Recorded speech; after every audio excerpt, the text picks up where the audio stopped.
Yo tout le monde, nouvelle vidéo et aujourd'hui on va parler de K5 et Parano, de K5 contre Parano, de K5 et de Parano.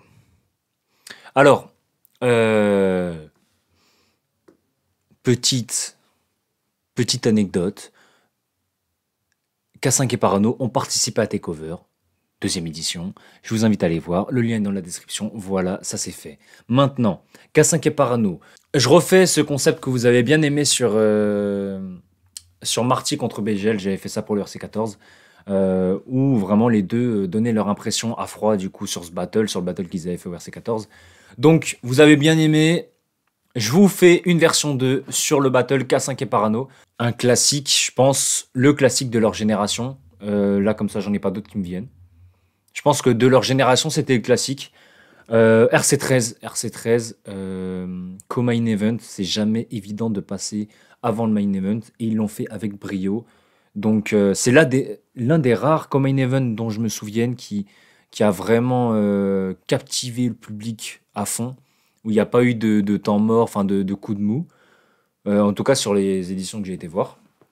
Donc très gros battle qu'on va un peu décortiquer aujourd'hui. Je leur ai posé des questions, ils vont répondre. La première question que j'ai posée à K5, c'est pourquoi avoir abordé ce battle de cette façon-là. C'est-à-dire, en fait, on avait deux potes, mais qui donnaient l'impression vraiment de pas être potes, quoi. J'adore ceux qui abordent le battle de cette manière. Ça contraste un peu avec le battle que nous ont fait Aladoum et Yoshi au RC12, où vraiment c'était deux bons potes et tu le voyais, tu vois. Là, c'était deux potes, mais pas sur le ring. Sur le ring, c'était chacun pour sa gueule, je vais te manger. Et moi, j'ai adoré cette manière d'aborder le battle. Donc, première question, pourquoi avoir choisi d'aborder ce battle de cette façon et pas d'une autre? Alors le fait d'arriver un peu plus nerveux, un peu plus frontal à ce battle-ci, de mon point de vue, oui, c'était prévu.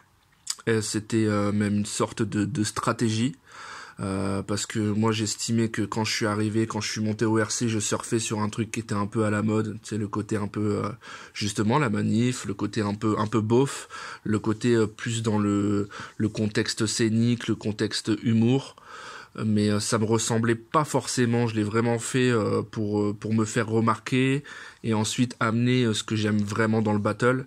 Et je pense que là c'était le bon moment parce que Parano il est réputé pour bien déconstruire, pour envoyer des punchs là où ça fait mal. Et je me suis dit vraiment que le K5 du début contre Parano, bah je me serais fait vraiment couper la tête. Donc vraiment c'était déjà aussi pour le côté stratégie et aussi pour le côté effet de surprise. Pour le déstabiliser, voilà, j'avais pris tout ça en compte et c'est pour ça que j'ai souhaité venir agressif à ce battle-ci. Comment je me sentais avant de faire le battle, je me sentais confiant. Je me sentais confiant parce que j'étais sûr de mon texte et que je savais que K5 allait arriver avec du bon matos. Du coup, plus pour le battle, je savais qu'on allait leur réserver oui, qu'on allait leur réserver un spectacle, donc aux gens qui étaient là. Et chose qui a été faite, je pense. Du coup, c'était plutôt pas mal, je pense. Et je me sentais bien. Je me sentais même très très bien. Je t'envoie juste cet audio-là, je pense que ça te sera utile pour ta vidéo. En fait, je vais te resituer dans le contexte pourquoi ce battle était ouf avec Parano. C'est parce qu'en fait, on avait vraiment un parcours similaire, c'est-à-dire qu'on avait quasiment le même nombre de battles dans les petites ligues bien avant de monter au RC, hein, et on était invaincus. Donc on enchaînait, il faisait ça en Belgique et moi en France, même s'il est venu battle quelques fois en France et au Luxembourg. Et en fait, on avait vraiment le même parcours, vraiment, tu vois. Et puis en fait, après nous, on a commencé à devenir potes avec Parano. Et à chaque fois, dans les éditions, on se taquinait. Il reprenait une victoire, j'en reprenais une, et on se suivait vraiment. Et à chaque fois, on se suivait, mais quasiment, et carrément, même sur les cartes. On était sur les mêmes cartes, on se suivait, on enchaînait. Et voilà. Et on n'était pas au RC, hein. On n'était pas au RC. Et à un moment, donc du coup, je fais... c'était à peu près avant le RC sélection. Ouais, à cette époque-là, on s'était dit un jour, on s'affrontera au RC. Alors qu'on savait pas qu'on allait monter au RC, je te jure, c'est vrai. On savait pas qu'on allait monter au RC. Et Parano m'a dit un jour, on va s'affronter au RC. J'ai dit, écoute, si on s'affronte, on se fait pas de cadeaux. Je te promets qu'on s'affrontera un jour, mais on se fera pas de cadeaux et on fera un classique. Et lui, mais il était persuadé que ça se fera au RC. Et finalement, ça s'est fait au RC. Ça, c'est lourd. Donc au final, voilà, notre affrontement s'est fait au RC. C'est beau comme histoire parce qu'on s'est suivis dans les petites ligues. On avait le même parcours. Quand on est arrivé au RC 13, on était invaincus tous les deux. Et voilà, tu vois, genre ça apporte vraiment le truc, genre invaincus tous les deux, le son des potes, le match se fait au RC, je trouve ça ouf comme histoire, tu vois. Ensuite, ma deuxième question, parce que l'un des tournants pour moi de ce battle, c'est le troisième round de Parano. Parano, sur son troisième round, il flanche, il commence à choquer, il hésite. Et jusque-là, c'était un match très serré, deux rounds des deux côtés qui étaient hyper bons. Vraiment, pour pencher d'un côté ou de l'autre, c'est vraiment suivant ta sensibilité, tu vois. Donc là, vraiment, tout allait se décider sur le troisième, et on sent Parano qui flanche. Et du coup, c'était ça ma question. K5, qu'est-ce que tu te dis quand tu le vois flancher au troisième round? Alors quand je le vois flancher au troisième round, de mon point de vue, sachant que j'estimais avoir une bonne maîtrise, une bonne concentration juste avant, justement, je pense que ça doit se voir sur la vidéo, je suis pas très bien. D'ailleurs, je lui murmure allez, concentre-toi, y a que toi et moi, t'inquiète, ça va aller, genre, allez, concentre-toi. Tu vois, on le sent vraiment que je suis pas bien. Déjà parce que c'est mon pote, et puis aussi pour le côté, nous, on en avait rien à foutre du résultat. Tout ce qu'on voulait, c'était vraiment un classique, un battle référence. Donc il y a eu ce petit problème au troisième round, c'est dommage, mais ça n'enlève rien à la qualité du battle. Ça aurait pu être du 10 sur 10, mais bon, ça reste quand même un gros classique, ça reste quand même, allez, du 9 sur 10. Donc au final, c'est vrai que sur le coup, ça devait être pas facile à vivre. Je l'ai partagé, ce malaise avec lui, mais voilà, c'est pas très grave. Du coup, Parano, je lui demande, qu'est-ce qui se passe sur le troisième round? Pourquoi tu flanches? Pourquoi tu faisais le battle parfait? Pourquoi sur le troisième round tu t'es dit je vais te choquer? Non, je rigole. En vrai, bon, c'est pas, tu contrôles pas ce genre de truc.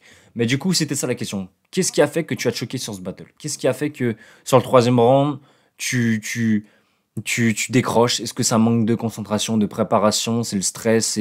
C'est l'adversaire en face? Peut-être que le K5 l'a fait choquer, j'en sais rien, tu vois. Ça peut être plein de choses. Du coup, d'où cette question. Alors sur le troisième round, il s'est passé que j'ai fait la phase que je pensais qui allait retourner la salle, c'est-à-dire avec Coluche et le poète camion, étant donné que voilà, tout le monde sait comment a disparu Coluche, je pensais que ça allait retourner la salle, et là, énorme blanc. Énorme blanc qui m'a complètement déstabilisé et qui m'a fait perdre le fil de mon round en fait. Hein. C'est le gros problème quand on essaye, quand on se base sur quelque chose qui au final ne fonctionne pas, et j'avais mis beaucoup d'espoir sur cette punch-là et elle m'a complètement déstabilisé. Ensuite, du coup, quelles sont les punchlines qui les ont marqués sur ce battle? Alors ouais, une punch m'a marqué, c'est celle où K5 me parle du fait que je n'ai pas d'enfant. Car ton style est facile à faire, mais j'ai pas le temps de m'appliquer, j'ai des bouches à nourrir, et c'est ce qui nous différencie. Moi je vais rentrer ce soir, puis je vais bercer ma gosse. Toi, tu vas rentrer ce soir, penser au RC14. Donc K5 était absolument pas au courant, et personne ne l'était dans le cercle du RC, que j'étais en pleine démarche avec ma femme, qui avait ce qu'on appelle l'endométriose. Du coup, c'est une saloperie qui touche pas mal de femmes. C'est des parasites qui se mettent dans l'utérus. Je fais un petit cours de bio en même temps. Et en fait, qui nous a empêché d'avoir un enfant naturellement. Du coup, on a dû passer par les fécondations in vitro, par les inséminations, tout ça, à multiples reprises avant d'avoir la joie d'avoir ma fille. Et du coup, voilà, la punch m'a vraiment marqué parce que je me suis dit, merde, il le savait pas, il a tapé juste. Et en même temps, je me dis, merde, si ma femme regarde ça, ça va lui faire du mal. Du coup, voilà, et c'est la punch qui m'a le plus marqué, je pense, de tous mes adversaires. Alors, une punch qui m'a marqué, très sincèrement, il y en a plusieurs. D'ailleurs, toi, t'es un grand fan de Nekfeu, mais qu'est-ce que t'as pas compris dans sa technique les clones? Je me suis dit, ok, c'est cool l'autodérision, mais tu devrais commencer par l'autocritique. Celle-là, elle m'a fait grincer les dents, elle m'a dit, tu vois, je me suis dit, il faut que j'y retourne là. Et puis, je sais plus, tu seras jamais une étoile, mais un gratte-ciel. Tu sais, quand il me balançait des punchs comme ça, je me suis dit, ok, d'accord, il m'a respecté, il a fait ça comme il faut. Et ça m'a boosté. Je veux savoir, je veux savoir. Est-ce qu'il y a des anecdotes croustillantes pour ce battle? Faites-nous rêver, les gars. Dites-moi qu'il s'est passé un truc de fou, là. Euh, donc, du coup, voilà. Est-ce que vous avez une anecdote sur ce battle? L'anecdote sur ce battle, c'est surtout de sa préparation. En fait, on a partagé énormément de scènes avec K5. Avant d'arriver au RC, on est arrivés tous les deux au RC en même temps. On a fait les mêmes victoires parce que bon, contre Arnaud, il a clairement gagné aussi, tout le monde le sait, même Arnaud le sait. Du coup, on était arrivés et on s'est dit c'est tout. Tu sais, malgré qu'on soit des potes, on se fait pas de cadeaux. Et comme K5 est insensible, il était venu me demander plusieurs fois et je lui avais dit plusieurs fois ne me fais pas de cadeaux, c'est pas Gaëtan contre Kevin, c'est Parano contre K5. On se dit les choses qu'on a à se dire sur le côté artistique qu'on défend tous les deux. Du coup, voilà, savoir que on a décidé une dizaine de minutes avant le battle, en fumant ensemble, de donner aux spectateurs ce qu'ils n'avaient pas encore eu. Ça veut dire un battle sous grande tension.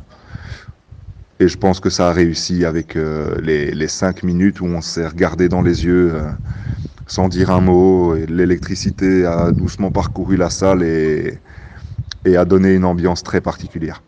Du coup, ouais, c'est mon anecdote sur ce battle-là. Alors une anecdote sur ce battle, d'ailleurs, ben, les personnes qui étaient là en live pourront valider ce que je vais dire. Mais en fait, on est arrivé sur scène avec Parano, dès l'arrivée sur scène, avant même que les caméras commencent à tourner, on s'est mis en plein milieu de la scène et on a commencé à se faire une baston de regard, mais hyper intense.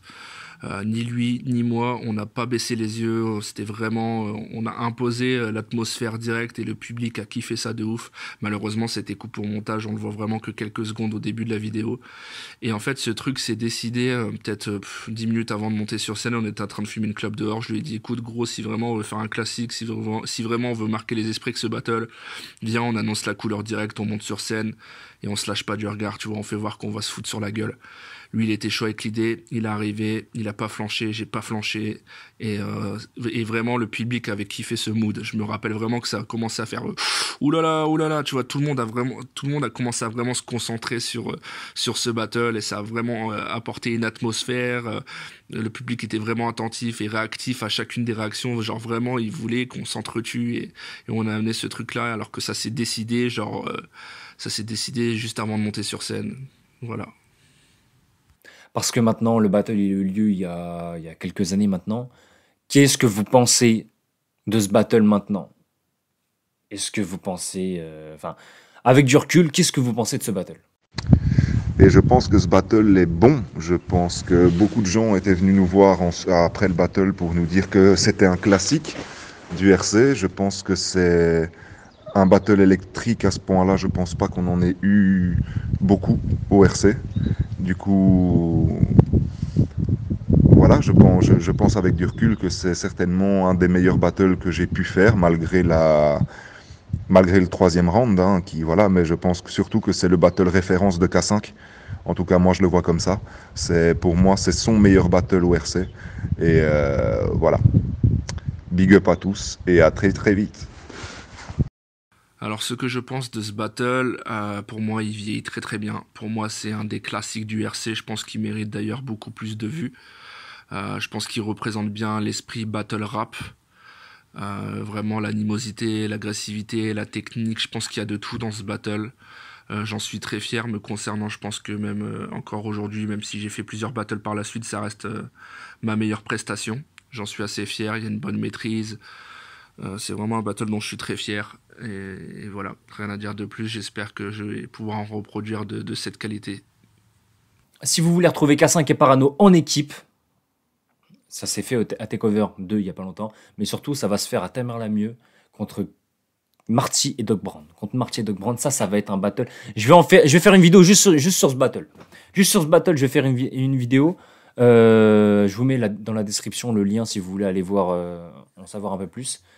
Pour Pécho votre place pour Tamerlamieux 4 qui est le 12 juin.